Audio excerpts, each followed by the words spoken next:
তোমাকে ধন্যবাদ দিই। তুমি ছিলে, তুমি আছো এবং তুমি আমাদের সহবর্তী, এবং পুনরায় তুমি একদিন তোমার নিরূপিত সময় আবার তুমি ফিরে আসবে, যখন আমরা তোমার সঙ্গে মিলিত হব। তাই প্রভু যিশু, এই সময় তোমার হাতে আমরা সমর্পিত হই।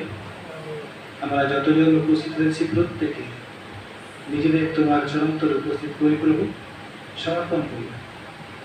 আমাদের প্রত্যেককে তুমি গ্রহণ করো। তোমার দিকে তাকিয়ে চলতে তুমি আমাদের সাহায্য করো। আমাদের সমস্ত অযোগ্যতা, দুর্বলতা, মন্দতা, পাপ তোমার যিশু নামে তুমি ক্ষমা করো, ধৌত করো, পরিশুদ্ধ করো তোমার খুশির রক্তে প্রত্যেককে প্রভু। উপস্থিত প্রত্যেককে স্পর্শ করো তোমার যিশু নামে চায়। জয় যিশু। প্রভু যিশু কি, প্রভু যিশু কি। জয় যিশুটা বলছেন যেন মুখ থেকে বেরোচ্ছে। সমাচার তার 11 অধ্যায়। মার্ক লিখিত সুসমাচার 11 অধ্যায় 11 পদ। পরে যখন তাহারা জেরুজালেমের নিকটবর্তী হইয়া জৈতুন পর্বতের বৈঠকি ও বৈঠনিয়া গ্রামে আসিলেন, তখন তিনি আপন শিষ্যদের মধ্যে 2 জনকে পাঠাইয়া দিলেন, তাহাদিগকে বলিলেন, তোমাদের সম্মুখে ওই গ্রামে যাও। তথায় প্রবেশ করিবা মাত্র একটি গর্ধব শাবক বাঁধা দেখিতে পাইলেন, যার উপরে কোনো মানুষ কখনো বসে নাই, সেদিকে খুলিয়া আনো। আর যদি কেউ তোমাদিগকে বলে, এ কর্ম কেন করিতেছ, তবে বলিও, ইহাতে প্রভুর প্রয়োজন আছে, তাহাতে সে তৎক্ষণাৎ সেটিকে এখানে পাঠাইয়া দিবে। তখন তাহারা গিয়া দেখিতে পাইলেন, একটি গর্ধব শাবক কোন দ্বারের নিকটে বাইরে বাঁধা রহিয়াছে, আর তাহা খুলিতে লাগিলেন। তাহাতে যাহারা সেখানে দাঁড়াইয়াছিলেন ছিল, তাহাদের মধ্যে কেউ কেউ বলিল, গর্ধব শাবকটি খুলিয়া কি করিতেছ? তাহাতে যিশু যেমন বলিয়াছিলেন, তাহারা উহাদিগকে সেই মতো বলিলেন, আর উহারা তাহাদিগকে উহা লইয়া যাইতে দিল। পরে তাহারা সেই গর্ধব শাবককে যিশুর নিকটে আনিয়া তাহার উপরে আপনাদের কাপড় পাতিয়া দিলেন, আর তিনি তাহার উপরে বসিলেন। তখন অনেকে আপন আপন বস্ত্র পথে পাতিয়া দিল, ও অন্যেরা ক্ষেত্র হইতে ডালপালা কাটিয়া পথে ছড়াইয়া দিল। আর যে সকল লোক অগ্রে ও পশ্চাতে যাইতেছিল, তারা উচ্চ স্বরে কহিতে লাগিল, হোসান্না, ধন্য তিনি, যিনি প্রভুর নামে আসিতেছেন, ধন্য যে রাজা আসিতেছেন, আমাদের পিতা দাউদের রাজ্য উজ্জ্বল লোকে হোসান্না। পরে তিনি জেরুজালেমে প্রবেশ করিয়া ধর্মধামে গেলেন, আর চারিদিকে দৃষ্টিপাত করিয়া সকলেই দেখিয়া বেলা অবসান হওয়াতে সেই 12 জনের সঙ্গে বাহির হইয়া বৈঠনিয়া আগমন করিলেন।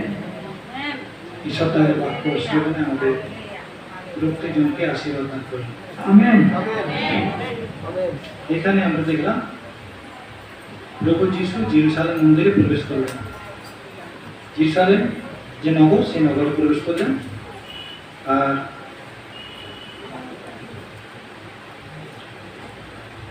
সে গাধার পিঠে চড়ে তিনি প্রবেশ করলেন। এবং এইখানে যে বিষয়টা লেখা রয়েছে, এবং এরপরে আরেকটি বিষয় যেখানে যীশু খ্রিস্ট নিস্তার পর্বের ভোজ পালন করছেন, এই দুটো জায়গায় দেখতে পায় প্রভু যীশু আগের থেকে বলে দিচ্ছেন যে কোথায় তিনি করতে চান, কোথায় করতে চান সেই স্থান আগের থেকে বলে দিচ্ছেন। এবং এইখানে যে প্রবেশ করা সেই গাধা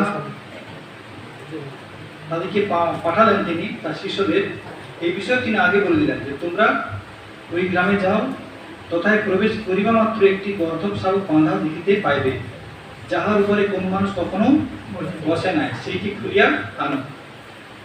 প্রভু যিশু পূর্ব থেকেই জানেন যে কোথায় কি রয়েছে এবং কি হতে চলেছে, এই বিষয়টা তিনি সম্পূর্ণরূপে জানেন। আর ঈশ্বর বাক্য যখন পাঠ করি যীশু খ্রিস্ট সম্পর্কে আমরা জানতে পারি তিনি এমন একজন ব্যক্তি যিনি সবকিছুই জানেন। তার বিষয়ে যখন পাঠ করি আমরা দেখতে পাই যে গতবারে আমরা আলোচনা করেছিলাম, তার আগের বারে, যীশু খ্রিস্ট হচ্ছেন প্রভু, প্রভু এবং গুরু, সত্যিকারের গুরু এবং সত্যিকারের প্রভু।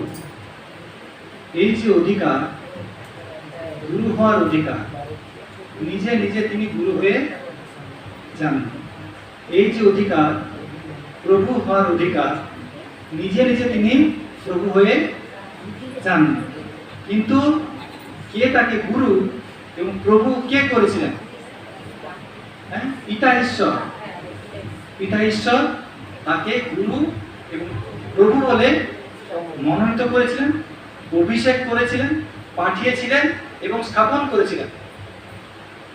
সমস্ত পৃথিবীর গুরু, যিনি মানুষকে পাপ থেকে মুক্ত করবেন, পরিত্রাণ করবেন, যিনি মানুষকে অন্ধকার থেকে আলোতে নিয়ে যাবেন, যিনি মানুষকে মৃত্যু থেকে জীবন দান করবেন। তবেই তো গুরু না? যিনি পরম ঈশ্বরকে জানেন, যিনি পরম ঈশ্বরের কাছে যাবার পথ জানেন, যিনি পরম ঈশ্বরের সঙ্গে একাত্ম, এক, তিনি তো গুরু না? তো ঈশ্বর সেই যিশুকে গুরু এবং প্রভু বলে অভিষেক করেছিলেন। তাই তিনি হচ্ছেন খ্রিস্ট, তাই তিনি হচ্ছেন মসিহ, ঈশ্বর থেকে আগত সেই বিষয়। আর তার বিষয়ে যেমন লেখা ছিল যে তেমনই ভাবে তিনি শেষ যাত্রায় জেরুজালেমে প্রবেশ করছেন। এর আগে, তার আগের অধ্যায়ে আমরা দেখতে পাই 10 অধ্যায় 33 পদে বলছেন, তিনি বলিলেন, 10 অধ্যায় 33 পদ মার্ক, তিনি বলিলেন, দেখো আমরা জেরুজালেমে যাইতেছি, আর মনুষ্যপুত্র প্রধান যাজক ও অধ্যাপক গণের হস্তে সমর্পিত হইবেন, এবং তাহারা তাহার প্রাণদণ্ড বিধান করিবে, এবং পরজাতীয়দের হস্তে তাহাকে সমর্পণ করিবে, আর তাহারা তাহাকে বিদ্রুপ করিবে, তাহার মুখে থুতু দিবে, তাহাকে পোড়া মারিবে ও বধ করিবে, আর 3 দিন পরে তিনি আবার উঠিবেন। এখানে প্রভু যিশু উপরে লেখা দেখুন, 32 পদের উপরে কি লেখা রয়েছে? যিশু তৃতীয়বার আপন মৃত্যুর বিষয় বলেন। কবার? তৃতীয়বার। এই মার্কে যখন পাঠ করছিলাম আর দেখছিলাম যে প্রভু যিশু আস্তে আস্তে তার অন্তিম সময়ের দিকে কেমনভাবে এগিয়ে যাচ্ছেন, যে কেন তিনি এসেছেন আর কিভাবে তার কাজ সমাপ্ত করার জন্য তিনি এগিয়ে যাচ্ছেন। তিনি নিজেকে প্রকাশ করছেন, আমি কে, কেমন হবে? যে বিশ্বাস, তার বাকি কি লেখা রয়েছে? বিশ্বাস শ্রবণ হইতে, এবং শ্রবণ খ্রিস্টের বাক্য দ্বারা হয়। প্রভু যিশু যে বাক্য বলেছেন, সেই বাক্য যখন আমরা পাঠ করি আর শ্রবণ করি, বুঝতে পারি যে তিনি একজন সাধারণ মানুষ নন। তিনি সকলের চেয়ে আলাদা, সকল প্রভুর চেয়ে আলাদা, সকল গুরুর চেয়ে আলাদা, সকল মানুষের চেয়ে আলাদা। পৃথিবীতে তার আগে এমন কেউ ছিল না তার সমকক্ষ, পৃথিবীতে এমন কেউ হবে না তারপরে যিনি তার সমকক্ষ, কারণ তিনি ঈশ্বর থেকে আগত ব্যক্তি, তিনি ঈশ্বর থেকে আগত ব্যক্তি, এবং তিনি মাংসে মূর্তিমান হয়েছেন, মাংসে আগত, আমাদের সঙ্গে বসবাস করার জন্য, আমাদের সহিত ঈশ্বর। এই গুণ, এই ক্ষমতা, এই অধিকার বা এরকম আর কেউ নেই, এরকম আর কেউ নেই। সকলেই কার কাছ থেকে এসছে? সকলেই পিতা এবং মাতার কাছ থেকে? আমরা না সকলে, কিন্তু তিনি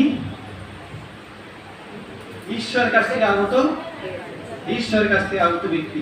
তাই এই মাকে যখন আপনি দেখবেন, যে পাঠ করবেন, যে প্রভু যিশু কিভাবে নিজেকে প্রকাশ করেছেন।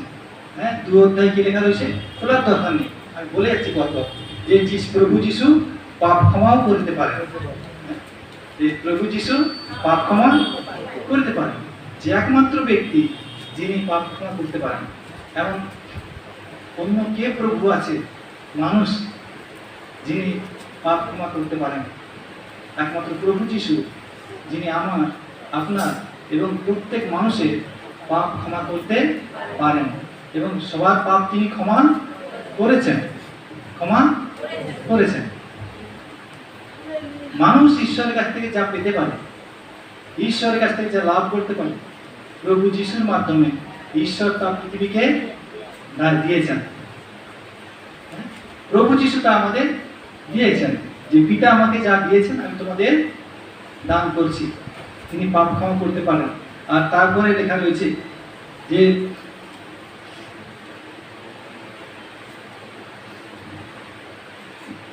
তার বিষয়ে, যে যিশু ঝড় থামান, সমুদ্রের ঝড়, সমুদ্রের ঝড়, তিনি থামালেন, সমুদ্র এবং ঝড়কে থামালেন। তারপরে লেখা রয়েছে একজন ভূতগ্রস্তকে সুস্থ করেন, মন্দ আত্মা তাকে ধরেছিল, তাকে তিনি, লেখা রয়েছে একজন ভূতগ্রস্তকে সুস্থ করেন। তারপরে লেখা রয়েছে 5 অধ্যায়, যিশু একটি স্ত্রীলোককে সুস্থ করেন। 12 বছর অসুস্থ ছিলেন সেই মহিলা, আর তাকে সুস্থ করেন।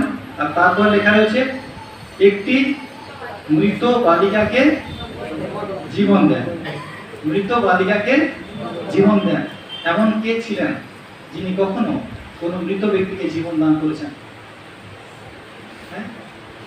তাহলে পাপের উপর তার শক্তি, সমুদ্রের উপর তার শক্তি, ঝড়ের উপর তার শক্তি, মন্দ শক্তির উপর তার শক্তি, আর মৃত্যুর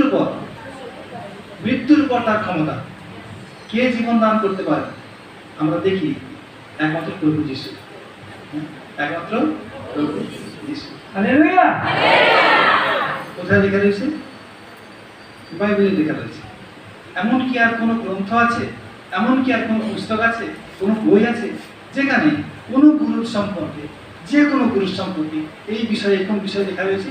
যিনি পাপ ক্ষমা করতে পারেন, যিনি রোগীকে সুস্থ করতে পারেন, যিনি সমুদ্রকে শান্ত করতে পারেন, যিনি ঝড়কে থামাতে পারেন, যিনি মন্দ শক্তিকে দূর করতে পারেন, যিনি মৃতকে জীবন দিতে পারেন, এমন কোন গুরু বা কোন মহাগুরু কেউ কি কখনো আছে? কার সম্বন্ধে লেখা রয়েছে?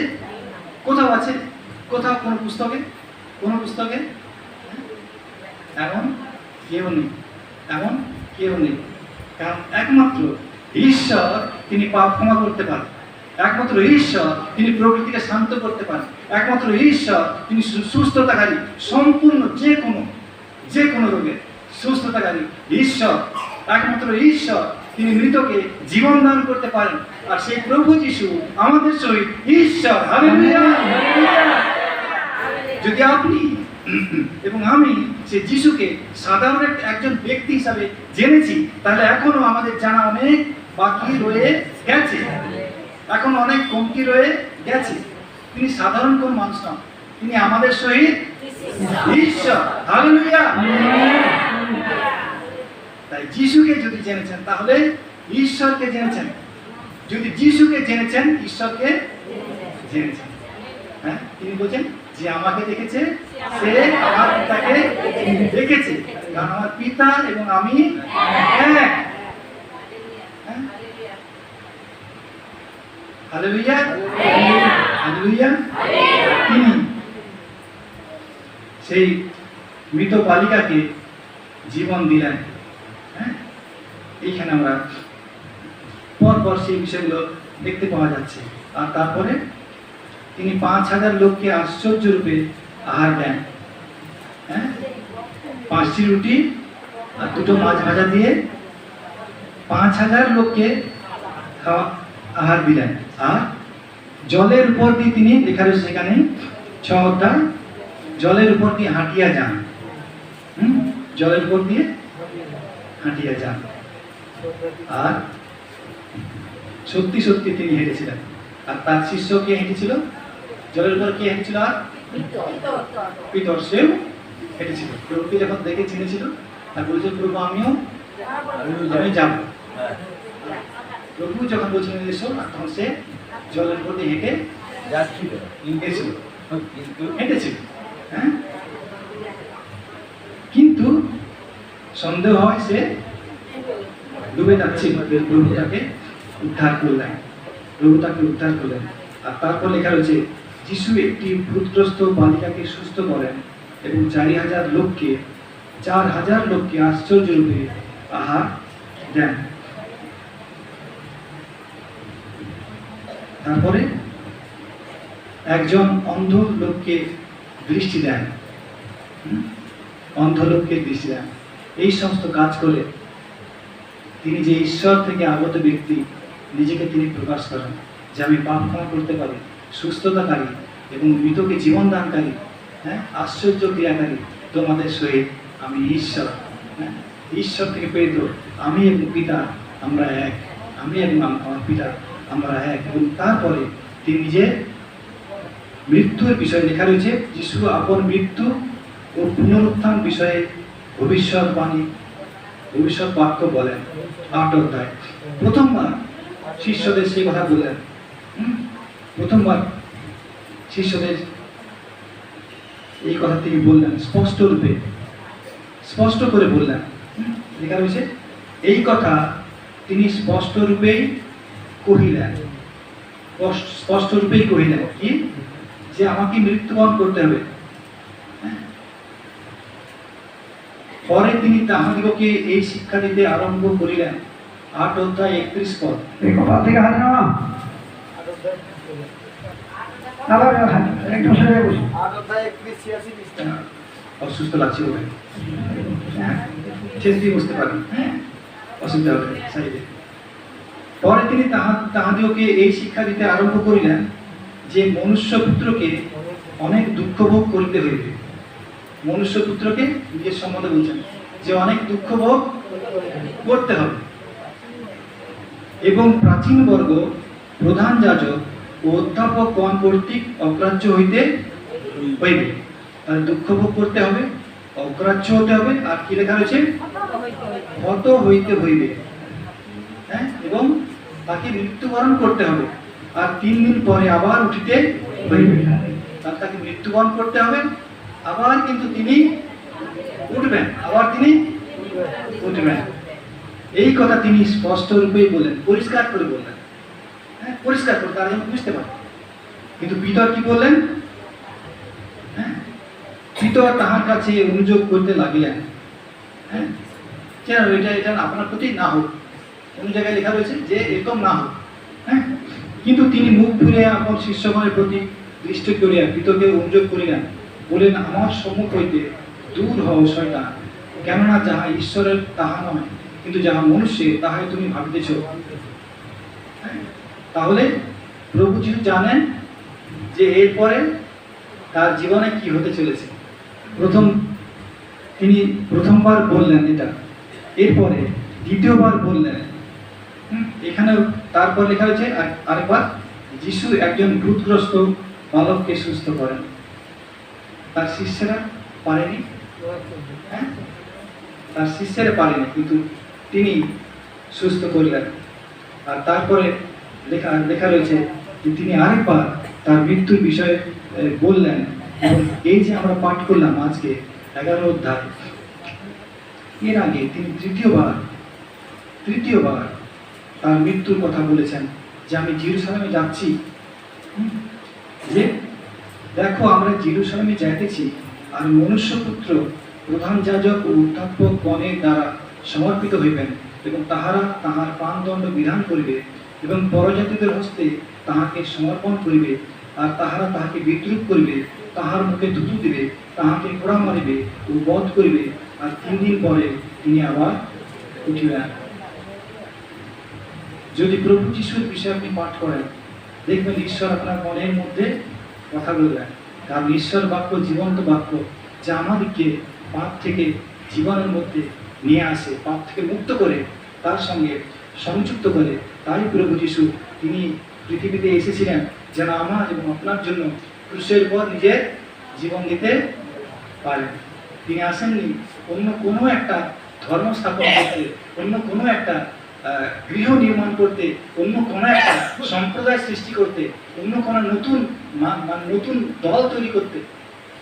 হ্যাঁ, এইভাবে তিনি আসেন। কিন্তু কেন এসেছিলেন? তিনি এখানে বলছেন 10 অধ্যায় লেখা রবেন যে বারবার তিনি বলছেন যে আমি এসেছি যেন আমি মারা যেতে পারি। আমি এসেছি যেন, তার আসার উদ্দেশ্য কি ছিল? প্রভু যিশুর আসার উদ্দেশ্য কি? উদ্দেশ্য তিনি বলছেন যে আমি যাচ্ছি আর আমাকে প্রাণ দিতে হবে আর উঠতে হবে। প্রাণ দিতে হবে আর উঠতে হবে। হ্যাঁ, কিন্তু পিতা কি বললেন? এরকম না হোক। কিন্তু তিনি তাকে কি বললেন? যে যা মানুষের নয়, হ্যাঁ, যা ঈশ্বরের নয়, হ্যাঁ, যা মানুষের, তাই তুই ভাবছো। কিন্তু প্রভু যিশু কি বলছেন? যে আমি ঈশ্বরের ইচ্ছা, যে হে পিতা, আমি এসেছি যে গ্রন্থখানিতে যে আমার বিষয়ে লেখা রয়েছে, আমি এসেছি যেন তোমার ইচ্ছা আমি পালন করি। কেন তিনি বলছেন তার ইচ্ছা কি? তাই এখানে তিনি বলছেন কারণ বাস্তবিক মনুষ্যপুত্র পরিচর্যা পাইতে আসেন না, আমি এসেছি পরিচর্যা পেতে আসেনি। হ্যাঁ, 45 পদে, কিন্তু পরিচর্যা করিতে এবং অনেকের পরিবর্তে আপন প্রাণ মুক্তির মূল্যরূপে দিতে আসিয়াছি। মুক্তির মূল্যরূপে অনেকের জন্য আমার জীবনকে আমি দান করতে এসেছি। হ্যাঁ, তোমাদের জন্য আমি নিজের জীবন দান করি। তাই প্রভু যিশু এসেছিলেন আমাদের সকলের জন্য, মুক্তির জন্য। যে মূল্য বা যে কি বলবো, উদ্ধার করার জন্য যে মূল্য দিতে হতো, সেই মূল্য দান করার জন্য প্রভু যিশু জগতে এসেছিলেন, যেটা আর কেউ কখনো সেই মূল্য আমাদের হয়ে, আমার হয়ে, আপনার হয়ে কেউ দান করেনি। তিনি জগতে এসেছিলেন নিজের প্রাণ দান করার জন্য। আর এটা করার জন্য তিনি জানছেন আমি জেরুসালেমে প্রবেশ করছি। আর শাস্ত্রের বচন যেন পূর্ণ হয়। প্রত্যেক পদক্ষেপে দেখবেন প্রভু যিশু যা করেছেন, তার সম্বন্ধে যা লেখা ছিল সেই অনুযায়ী সব কিছু করেছেন। তার সম্বন্ধে যা লেখা ছিল লোকেরাও তার প্রতি তাই করেছে। তার সম্বন্ধে যা লেখা ছিল সেই ঘটনা, প্রাকৃতিক ঘটনা যা কিছু, সব কিছু সেই মতোই হয়েছে। সত্যি বুঝতে পারবেন যে সত্যি ইনি জগতের ত্রাণকর্তা, সত্যি ইনি আমার ত্রাণকর্তা, সত্যি ইনি ঈশ্বর থেকে আগত ব্যক্তি, যিনি জগতের পাপভার নিয়ে যান। হ্যাঁ, যিনি সকলের জন্য সেই ক্রুশের উপর প্রায়শ্চিত্ত সাধন করেছেন যেন সকলে মুক্তি পায়, সকলে উদ্ধার পায়, সকলে পরিত্রাণ পায়, যেন সকলে রক্ষা পায়। তাই সেই মন্দ থেকে রক্ষার একমাত্র পথ প্রভু যিশু, পাপ থেকে উদ্ধার পাওয়ার একমাত্র পথ প্রভু যিশু, পাপের ক্ষমা পাওয়ার একমাত্র পথ প্রভু যিশু। আর তাই তিনি বলছেন যে আমি পথ, আমি সত্য এবং আমি জীবন। হ্যাঁ, আমার দিয়ে না আসলে কেউ পিতার কাছে আসতে পারে না, পিতার কাছে আসতে পারে না। অনেকে অনেক রকম ভাবে এই পদের ব্যাখ্যা করতে পারে, কিন্তু প্রভু যিশু যেটা বলেছেন এটা সোজা। এর মধ্যে কোনো অন্য অর্থ নেই, এর মধ্যে কোনো দুরকম মানে নেই, এর মধ্যে অন্য কোনো কিছু বুঝে নেওয়ার ব্যাপার নেই। সোজা সুজি কথা। তিনি সোজা কথা বলতেন আর সোজা পথে চলতেন, সোজা কথা চলতেন। তিনি বলছেন আমি পথ, আমি সত্য, আমি জীবন। তার মানে কি? যে আমি ছাড়া আর নেই, আমি ছাড়া আর নেই। আমি এবং আপনি পৃথিবীর মানুষ এবং যে কেউ অন্য অনেক মানে এর করতে পারে, কিন্তু প্রভু যিশুর কাছে এর একটিই মানে ছিল যে আমি আমি আমি একমাত্র পথ, আমি একমাত্র সত্য, আমি একমাত্র জীবন। আমার দিয়া না আসিলে কেউ পিতার কাছে যেতে পারে না। আমার আগে যারা এসছে, হ্যাঁ, তারা চোর, দস্যু, এবং চোর এবং দস্যু কেন আসে? চুরি, বিনাশ এবং বধ করতে এসছে। আমি চুরি করতে আসিনি, বিনাশ করতে আসিনি, বধ করতে আসিনি, কিন্তু তোমাদের জন্য নিজের প্রাণ দান করতে আমি এসেছি। যিনি সত্য জানেন না তিনি মানুষকে মিসগাইড করেন না। আমাকে কেউ কিছু জিজ্ঞাসা করলো, আমি বলে দিলাম যে হ্যাঁ, যে এখানে যে কিভাবে যাব, আমি অন্য ঠিক জানি না কিন্তু বলে দিলাম, তাহলে সেটা কি ঠিক হলো? হ্যাঁ, ঠিক হলো। প্রভু যিশু বলছেন সেখানে যাওয়ার পর কেউ জানে না পিতাতে, কারণ আমি জানি। কেন জানি? আমি পিতার কাছ থেকে এসেছি, আর তাই সেখানে যাওয়ার পথ জানি। কে আছেন এমন যিনি পিতার কাছ থেকে এসেছেন? কে আছেন এমন পিতা যাকে প্রেরণ করেছেন? কে আছেন এমন যিনি বলেছেন আমি পিতাকে জানি এবং পিতা আমাকে জানে এবং আমরা দুজনে এক? কেউ বলেছেন? একমাত্র প্রভু যিশু বলেছেন। প্রভু যিশু বলেছেন, একমাত্র প্রভু যিশু বলেছেন। আর তাই তিনি এই কথা বলছেন যে আমি পথ, আমি সত্য, আমি জীবন, আমার দিয়া না আসলে কেউ সেই পিতার কাছে যেতে পারে না। আর তাই তিনি সেই জেরুজালেমে প্রবেশ করছেন, জেরুজালেমে প্রবেশ করছেন। আর জেরুজালেমে প্রবেশ করেন গাধায় চড়ে, শান্তির বার্তা নিয়ে। রাজা যখন নগরে প্রবেশ করেন, হ্যাঁ, গাধায় চড়ে, তার উদ্দেশ্য কি? তিনি যুদ্ধ করতে আসেননি, তিনি শান্তি ঘোষণা করতে এসেছেন। হালেলুয়া! কিসের শান্তি? যে মানুষ যে অশান্তির মধ্যে ছিল, মানুষ যে মন্দের মধ্যে ছিল, মানুষ যে দূরত্বের মধ্যে ছিল, সমস্ত কিছু তিনি দূর করছেন আর নিজের শান্তি তিনি দান করছেন। যখন তার 14 অধ্যায় তিনি বলছেন যে আমার শান্তি আমি তোমাদের দান করছি, জগৎ যেমন দান করে আমি তেমন দান করি না। তাই বিশ্বাস করেছি যখন প্রভুকে, তখন বিশ্বাস হেতু আমরাও সেই শান্তি লাভ করেছি। কোথায় লেখা রয়েছে? রোমীয় 5 অধ্যায়, যে বিশ্বাস ও ধার্মিক হওয়াতে আমরাও সেই শান্তি লাভ করেছি। ঈশ্বরের সঙ্গে শান্তি, হ্যাঁ, ঈশ্বরের সঙ্গে শান্তি অর্থাৎ ঈশ্বরের সঙ্গে সম্মিলন। ঈশ্বরের সঙ্গে সম্মিলিত আমরা হয়েছি প্রভু যিশুর মাধ্যমে। মানুষের সঙ্গে সম্মিলিত আমরা হয়েছি প্রভু যিশুর মাধ্যমে। হ্যাঁ, তিনি আমাদের মধ্যে শান্তি দান করেছেন, যা জগৎ দান করতে পারে সেরকম নয়। জগতের শান্তির মতো নয় যে এখনই আছে আর এখনই থাকবে না। হ্যাঁ, প্রভু যিশু আমাদের সকলকে পিতার সঙ্গে যুক্ত করছেন, যেন আমরা সেই পিতার সঙ্গে যুক্ত হতে পারি। তিনি মানুষের সঙ্গে আমাদের যুক্ত করেছেন, যেন একে অপরে আমরা একসঙ্গে একভাবে থাকতে পারি।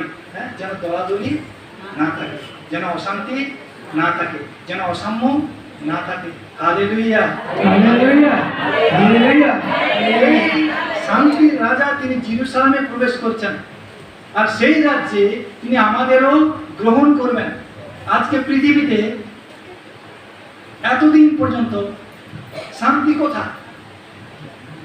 আজকে মানুষ যখন থেকে ছিল আর এত পর্যন্ত আছে, এরপরেও থাকবে। হ্যাঁ, শান্তির খোঁজে মানুষ চলেছে, সাম্যের খোঁজে মানুষ চলেছে, সুস্থতার খোঁজে মানুষ চলেছে, প্রেমের খোঁজে মানুষ চলেছে। হ্যাঁ, চলেছে না? চলেছে। যেন অসাম্য না থাকে, যেন মন্দ কিছু না থাকে, যেন দুর্নীতি না থাকে, হ্যাঁ, যেন দলাদলি না থাকে, যেন সবাই ভালো থাকতে পারে, তার খোঁজে মানুষ চলেছে। আর এই খোঁজের জন্যই তো এত ব্যবস্থা। আজকে যত ব্যবস্থা পৃথিবীতে দেখবেন, আমাদের দেশে, আমাদের রাজ্যে, বাইরের দেশে, বাইরের রাজ্যে, সমস্ত পৃথিবীতে যেখানে যা রয়েছে সব কিছুর একটি উদ্দেশ্য, যেন মানুষ শান্তিতে থাকতে পারে, মানুষ, হ্যাঁ, শান্তিতে থাকতে পারে। তো শান্তি কোথায়? এত তো রাজা গেছে, এত তো রাজত্ব গেছে, এত তো সম্রাট গেছে, হ্যাঁ, এত তো মহাপুরুষ গেছে, এত দেশ, এত প্রজন্ম সবাই চলে গেছে, কিন্তু যেমন চলছে তেমনই চলছে, তেমনই চলছে, তেমনই চলবে না। কি দেখা যাচ্ছে?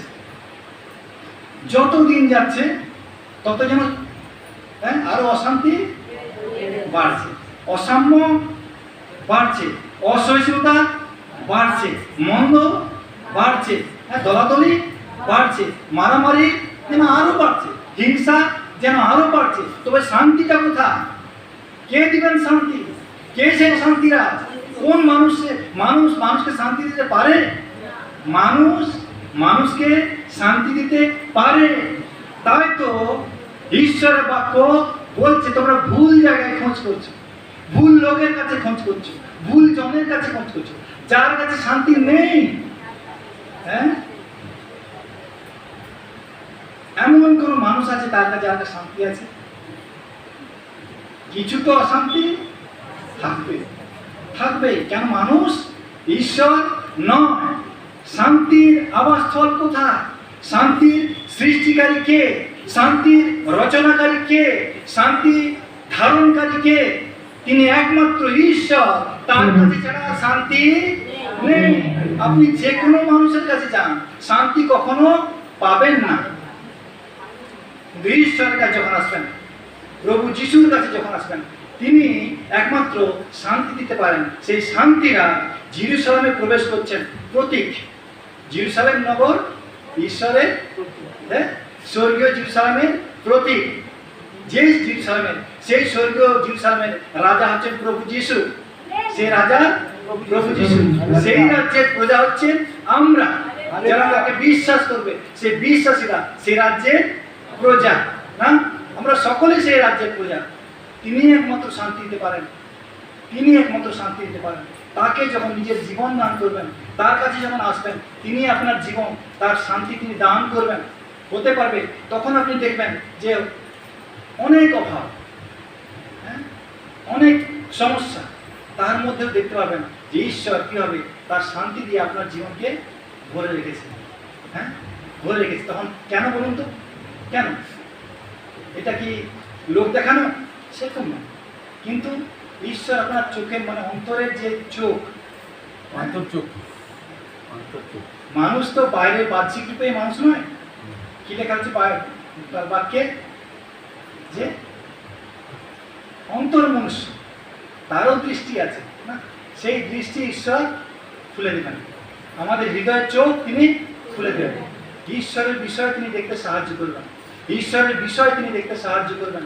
ঈশ্বরের কার্য তিনি দেখতে সাহায্য করবেন। ঈশ্বরের রাজ্য তিনি দেখতে সাহায্য করবেন। ঈশ্বরের অভিষিক্ত সেই ত্রাণকর্তাকে, সেই রাজাকে তিনি দেখতে সাহায্য করবেন। সেই শান্তিরাজকে তিনি দেখতে সাহায্য করবেন। শান্তির উৎসকে তিনি দেখতে সাহায্য করবেন। প্রভু যিশু সেই শান্তিরাজ, যিনি শান্তি দেওয়ার জন্য পৃথিবীতে এসেছিলেন। কিভাবে? নিজের জীবন দান করার মাধ্যমে সেই শান্তি তিনি স্থাপন করলেন। ঈশ্বরের সঙ্গে আমাদের যে শত্রুতা ছিল, মানুষে ঈশ্বরের সঙ্গে যে বিভেদ ছিল, সমস্ত বিভেদ তিনি দূর করলেন। সমস্ত বিভেদের প্রাচীর তিনি দূর করলেন। হ্যাঁ, ক্রুশের পর নিজের জীবন দান করলেন। যে মনুষ্যপুত্র এসছে, যে অনেকের পরিবর্তে নিজের জীবন দান করলেন। তিনি শান্তি রাজা। সেই শান্তি রাজের কাছে আজকে আসুন। না হলে মানুষ যেভাবে চলেছে এভাবেই চলবে। হ্যাঁ, এভাবেই চলবে। হ্যাঁ, রাজা যাবে, রাজা আসবে, নেতা যাবে, নেতা আসবে। হ্যাঁ, কিন্তু শান্তি আসবে না। কারণ শান্তি রাজাকে একমাত্র প্রভু যিশু। প্রভু যিশু তার বাক্যকে পালন করুন, তাকে গ্রহণ করুন। প্রভু যিশুকে জীবনে গ্রহণ করুন, শান্তি রাজাকে জীবনে গ্রহণ করুন, আর শান্তি তিনি দান করবেন। আর তার বাক্য পালন করুন যেভাবে তিনি তার বাক্য দিয়েছেন। তিনি বলছেন, যে কেউ আমার এই বাক্য পালন করে সেই আমার শিষ্য। সে আমার শিষ্য। যদি আমি এবং আপনি সে প্রভু যিশুর শিষ্য, তাকে প্রভুর স্বীকার করেছি, তাহলে তার বাক্য আমরা পালন করব। কি হবে? একে অপরকে ভালোবাসবো, একে অপরকে ভালোবাসবো। আর যারা কর্তৃত্বে আছে, লেখা রয়েছে কর্তৃত্বের, তাদের জন্য প্রার্থনা করি। কর্তৃত্বে যারা আছেন তাদের জন্য প্রার্থনা করি। হ্যাঁ, আর তাদের বাক্য যেন আমরা মানি। যে কর্তৃত্বে যারা আছেন তাদেরকে তোমরা মান্য করো আর তাদের জন্য প্রার্থনা করো। কেন? যে ঈশ্বরের অনুমতি না হলে, তিনি না চাইলে কেউ সেই ক্ষমতা বা কর্তৃত্ব কেউ পেতে পারে না। আমেন। তাই আসুন আমরা সেই শান্তিরাজকে নিজেদের জীবন সমর্পণ করি আর তার বাক্য পালন করি। Hallelujah, hallelujah. জয় যিশু, জয় যিশু।